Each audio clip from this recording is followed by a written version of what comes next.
All right, folks, let's go ahead and finish up here with part 3 of my scalping strategy. And this is just going to kind of just build on our already, present part 2, which I would basically clarified an EMA and VWAP, okay? Because that's good strategy to use, but sometimes adding this to that can be a little bit more beneficial, if you will, right? So what we'll do is we'll set this up the exact same way as we had it before, with the EMA and VWAP kind of helping us identify, hey, we're on the right side of tracks, or whatever the case is, right? And then furthermore, also understanding how to use other moving averages to kind of influence this here, okay? So to kind of preface there, what we're gonna look at is the EMA 50 and 200. And it's really simple. You've probably seen some of my videos before where I believe thoroughly that simple moving averages belong on larger time frames because they're slower moving averages. They respond specifically to that time frame. So on the 1-day chart, a 50-day SMA is 50 days worth of moving average, right? Very simple. That's why it's called an SMA. EMAs are more complex. They have a lot of math involved. They're exponential. They respond to price action. Why not have that on smaller time frames? It just makes more sense. So if you're going to use EMA, me personally, again, this is a preference thing. Other people might disagree, and that's perfectly fine. Use EMA on shorter time frames and use SMA on larger time frames. I just feel like it works the best. And find those ones that work the best for you too. Me, I found the most success with 50 and 200. Others swear by the 100. I only focus on the 50 and the 200 minus the 15 here, of course, which works well with the VWAP in combination, okay? So again, we've already established 15-minute, or basically 15 EMA, and the volume at average price. We talked about that in part 2, so be sure to check that out if you didn't. You skipped that one, of course. But the whole preface and the whole premise is to ensure that you're on the right side of tracks, right? Getting that confirmation after 15 to 30 minutes. Once we have that, you can get this extra confirmation by pulling up your EMA, 50 and 200, and looking at a larger time frame and understanding where you're at.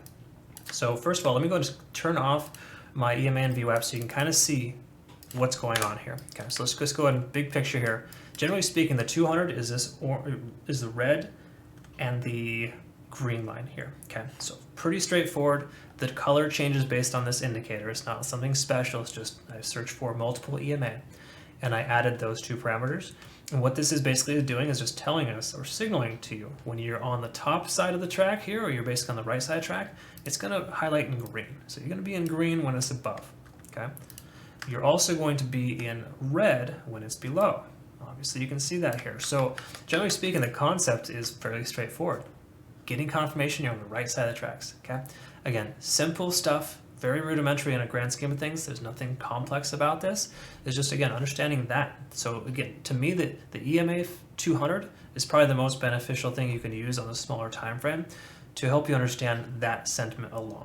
Okay, again, we've already looked at other indicators that cause you to believe that you're on the right side of tracks. We've already established that, right? But this kind of gives you that extra icing on the cake in case you want to skip a step, which I don't recommend, and just go straight to day trading. The EMA 200 really helps you understand if it's moving up or if it's moving down.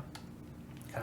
So using that in tandem, just say with the EMA and VWAP, can be very helpful because even though the price is above right here, it can be kind of rocky and it wouldn't be ideal or advantageous to just jump in right here because you're above the green line, right? You want to wait for confirmation, and confirmation is, once again, 15 minutes above and beyond, basically two 15-minute time frames or candlesticks, giving you that confirmation you're on the right side of the tracks, okay? Again, using that tandem is good. Another thing to also identify and clarify is that the 50-day EMA, the 50 EMA essentially, on the 15-minute chart also works very well for giving you that confirmation because, once again, you don't just take entry because the price is above the 200. You want to take entry knowing that the price is above the 200 and the 50. So this is much better confirmation here than any of these previous ones based on the simple fact that it's giving this confirmation it bouncing off both support levels. All right, again, very simple in this sense here. Key concept I think you should probably take away is that the 200-day EMA really helps you identify on the 15-minute time frame more specifically that you are actually on the right side of the spectrum here, and that is, of course, the bulls having control versus the bears. The bears are in control, of course. You might want to consider a short position because just say, for example, the price lost these two support levels and continue to test and come down, then you would be on the other side of the tracks and a short position might be more appropriate, okay? Again, I think the thing I want you to walk away from here is that you want to wait for confirmation, and that's the most important thing, probably the least common characteristic among traders. Most people are impatient. They want to have instant gratification. If you're going to be a day trader, the best thing you can do is be a patient day trader, because yes, you're going to miss out on plenty of opportunities. That happens every single day and you might be frustrated by that. But if you can learn to understand that there's always going to be more opportunities and that every day isn't always going to be a winner, not forcing a trade is the most important thing you can do for yourself, okay? And again, getting confirmation helps you understand that, because all we're doing as traders is building a case for or against taking a trade in either direction.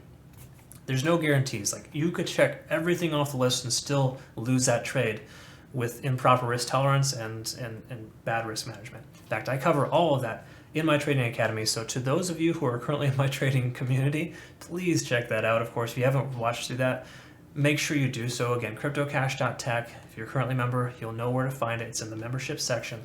And I cover all these things in greater detail. Maybe not specifically in thorough detail like we just went through, but I cover more so the trading strategies that you need to have, the more mindset of being a good trader. Because it's a lot more than just these indicators that I'm showing you here. I've been training myself for 16 years now to get to this point, and I can tell you that it's been a tumultuous run in a lot of ways. I struggled a lot at first.